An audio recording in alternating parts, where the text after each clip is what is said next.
അസ്സലാമു അലൈക്കും. വലൈക്കും സലാം. എന്നെ സഹായിക്കണം. പണിയില്ല, ഭയങ്കര ബുദ്ധിമുട്ടായിട്ടുണ്ട്. വീട്ടിൽ 4-5 മക്കളുണ്ട്. എന്താക്കണം, നോമ്പെല്ലാം വന്നിനല്ലേ. നോമ്പിന് ഞങ്ങൾക്ക് നോമ്പ് തുറക്കാൻ ഞങ്ങൾക്ക് എന്തില്ല, ഭയങ്കര ബുദ്ധിമുട്ടായിട്ടുണ്ട്. പണിയൊന്നുമില്ല, നോമ്പെല്ലാം വന്നു. എന്തെങ്കിലും സഹായിക്കണം. സഹായിക്കാൻ നമ്മളിൽ എന്തില്ല ഇച്ച, നമ്മളെവിടെ ബുദ്ധിമുട്ടുള്ളത് ഉണ്ടെങ്കല്ലേ നിനക്ക് എന്തെങ്കിലും തരുന്നത്.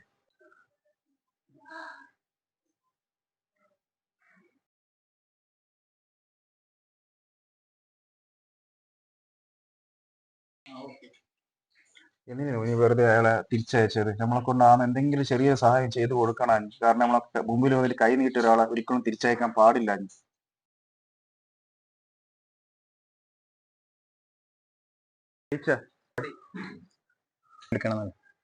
ഇച്ച പറഞ്ഞാലൊന്നും ബേജാറാക്കണ്ട. നമ്മളെ കയ്യിൽ നിന്ന് സഹായം ചെയ്യുന്നുണ്ട്.